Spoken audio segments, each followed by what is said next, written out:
Welcome to Voiced.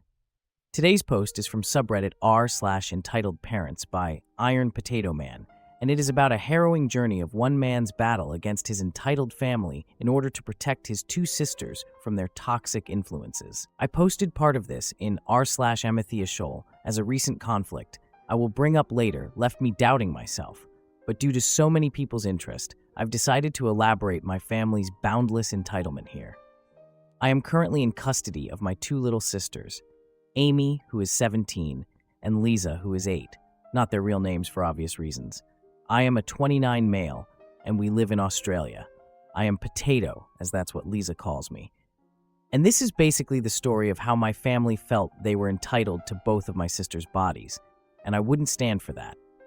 I would like to warn anyone who has faced abuse in the past, as parts of their story may trigger some people, and to anyone who has faced abuse in the past, I do feel deeply sorry for you. The main part of the story takes place about a year ago. I'd moved out 6 years ago at the time and moved to another state for work and study. I was honestly really slack with keeping contact with my family, which is probably why this went on so long. When I do think back to the time before I moved out, I didn't treat Amy the best, and if I hadn't moved out and had so little contact with my family, I may have turned out just as entitled and as much of a horrible person. I came back to visit for a grandparent's birthday. After spending so long away, I spent the morning catching up with aunts, uncles, cousins, my parents, of course, and Liza. Now, this was actually the first time I'd really realized the oddities of my family. Perhaps it was the change in environment. A few of my roommates had little sisters and whatnot after all, but it was the first time I'd noticed how quiet the little girls of my family were. I guess I'd always just thought of Amy as shy and quiet, but my little cousins were so much the same, polite, shy, quiet, and obedient, though at the time I brushed this off. After a few hours, I realized that Amy was nowhere to be seen all day. The party was at my parents' house, so this confused me, and I slipped inside to see if she was cooped up in her room like a lot of 16-yo would be, talking to friends, or doing assessments. What I found is a memory that will haunt me forever. My oldest uncle on my father's side, laying over my sister, who was quite clearly in a lot of pain and struggling not to cry as he pinned her beneath him. I completely lost it, as any brother would, shouting at him to get off her and out of her room. I scared the hell out of both of them, but in that moment, I was honestly ready to kill my uncle. Amy was pretty messed up in the head when I tried consoling her. She was covered in scares, had a rash that I later found out was an allergic reaction. She was allergic to strawberries. She didn't speak and looked at me as if she expected for me to hurt her too. Her room was dimly lit, the blinds taped closed to her wall. All the things she'd had when I left were gone, leaving her bedroom feeling cold and empty. And to add insult to injury, she was a month pregnant. When I demanded an explanation from my parents, they, paraphrasing, said that it was my uncle's right, and my father simply pointed out one of my 11-yo cousins sitting quietly with her parents and told me to have fun. I stormed off back to Amy's room, quietly packed her a bag of necessities, and managed to sneak her out of the house and into my car before doing the same with Liza. Part of me wanted to get all my cousins out too, but my main focus was of Amy right now, who sat trembling in the back of my car. I drove them both to the closest police station to report what was happening. I'll skip most of the details of the legal battle that ensued, but my family did not take kindly to being outed for what they were doing. It was a tradition that spanned generations, and there shouldn't be anything wrong with tradition. Amy and Liza were put into temporary foster care. Amy was wreck. To her, everyone could and would hurt her, and I got reports every few hours that she was having a panic attack. 3 of my uncles went to jail for a very long time. I got a fair bit of money out of a range of family members, full custody of both Amy and Liza, no enforced visitation to their parents. My parents had to pay for any therapy costs, medication, and medical needs for both of them. My family was torn in two by this. Many of my aunts leaving their husbands with their children after finally having the courage to follow me. Uncles who had married into the family took their wives, who had also been abused, and cut off ties. I still keep in contact with these members of my family, and I'm grateful for their support and glad that my cousins are safer now. Even some of the older guys who had been brought up thinking it was okay to treat women that way took themselves into counseling once they realized just how messed up it was. And I've had more than one instance where they admitted to hurting Amy and apologized, which I've accepted as these cousins did their best to take their siblings or other cousins out of harmful environments. Now, I do believe some part of the ruling protected the younger men of the family, provided they see some form of mental health professional as they grew up thinking that this was all normal, so they didn't end up in jail, but did end up on some list of possible sex offenders. Not entirely sure there. No one is sure who fathered Amy's child, but she had her pregnancy terminated as we were told her physical and mental health would not cope with carrying a baby she ultimately would unlikely care for. She did consent at the time, and it was brought up by her psychologist once she was doing better, and she confirmed that she would have no love for the baby due to the circumstances which she fell pregnant.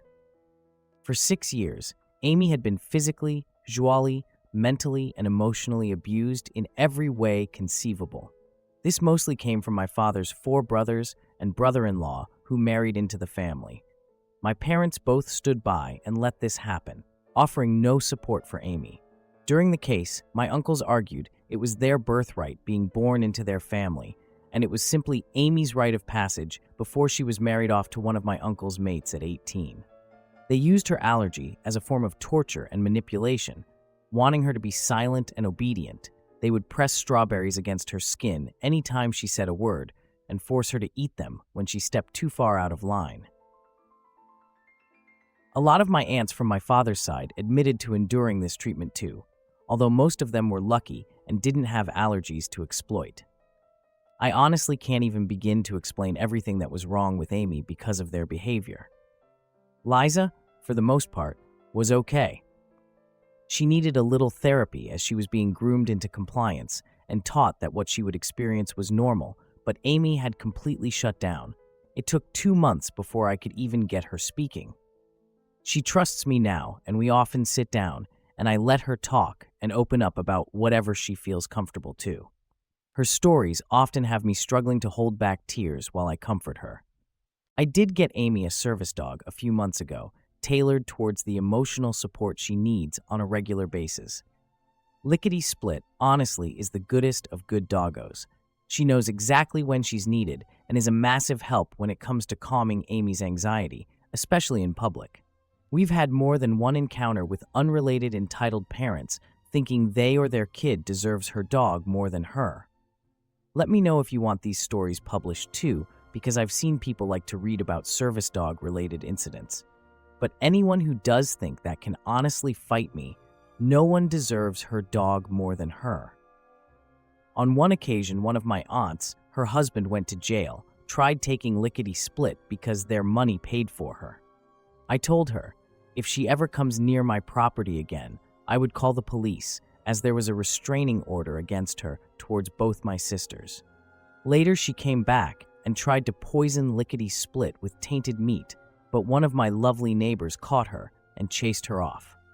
Police were called. She is now in jail too, after having to pay a fine and some money to me, because at this point, I'm pretty well acquainted in the legal system, and sued her. My family still tried to get my sisters out of my care, reporting me for everything from animal abuse to drug trafficking.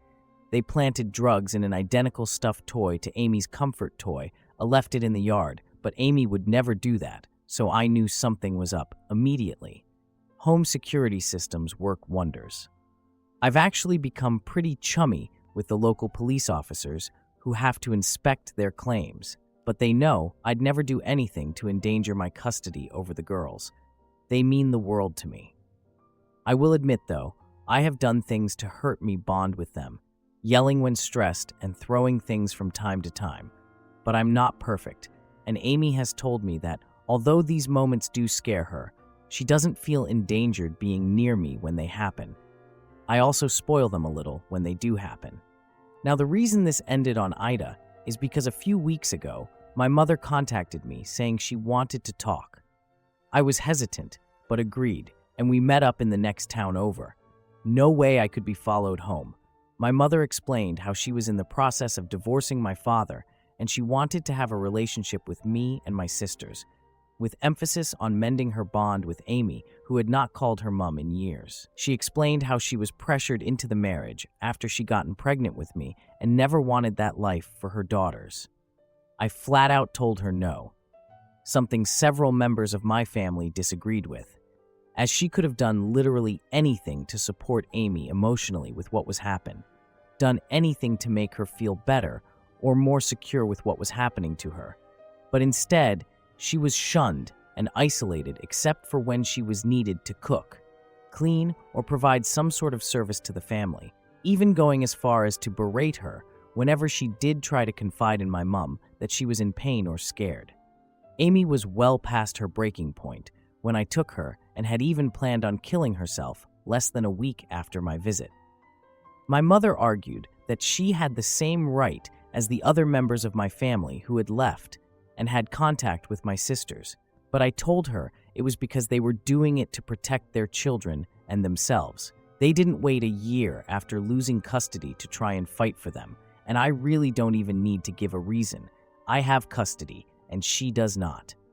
Members of IDA convinced me that when Amy is in a better place mentally and Liza is older, I bring it up with them, leave the decision in their hands.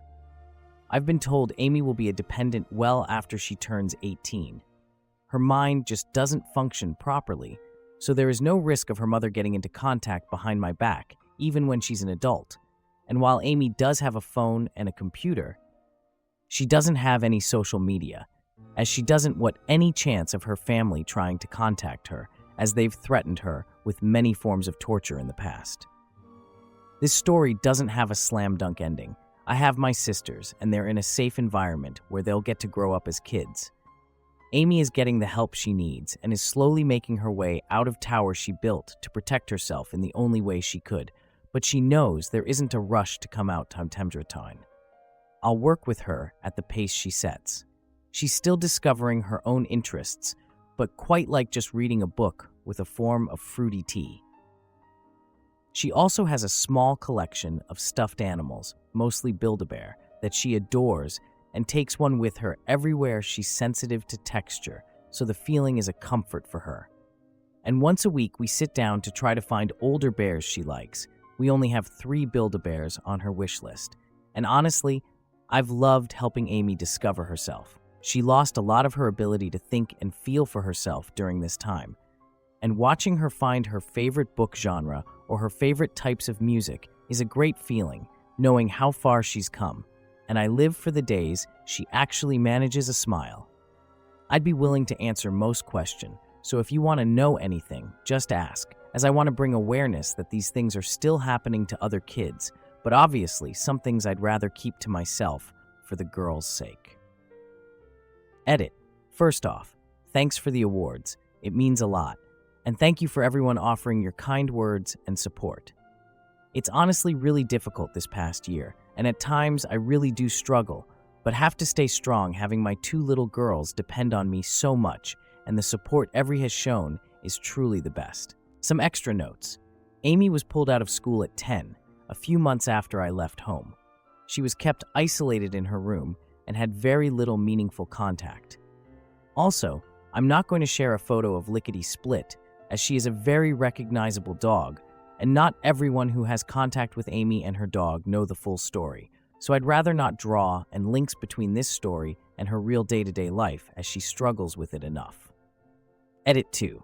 Wow, this blew up overnight. Thank you for all the awards, and sorry if I don't get back to some people.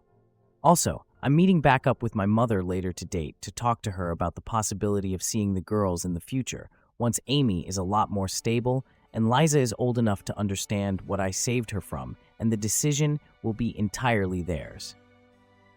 Edit 3. Answering the commonly asked questions to save myself repeating. Yes, I was groomed to, but much differently. I was taught I could treat the woman in my family how I wanted, but I was never really a violent person and sexually driven. I was a jerk, and although I have anger issues at times, taking it out on other people is not something I ever saw effective. My focuses were more on my studying. Some of the other men in my family were the same and were never really abusive. Unfortunately, it never really clicked in my head that if I was being taught that, what were they teaching my sisters behind my back? I blame myself fully because of how long Amy suffered and do my best to make amends for it by showing her love no one else cared to do. I am in therapy too. I work closely with my Amy's therapist too, so don't worry about my mental well-being.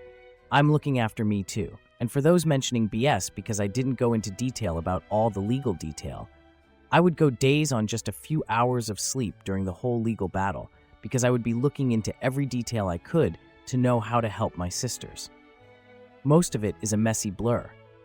I also didn't feel many people would care to listen, and I had to chop loads out of my story and still had people saying it was too long.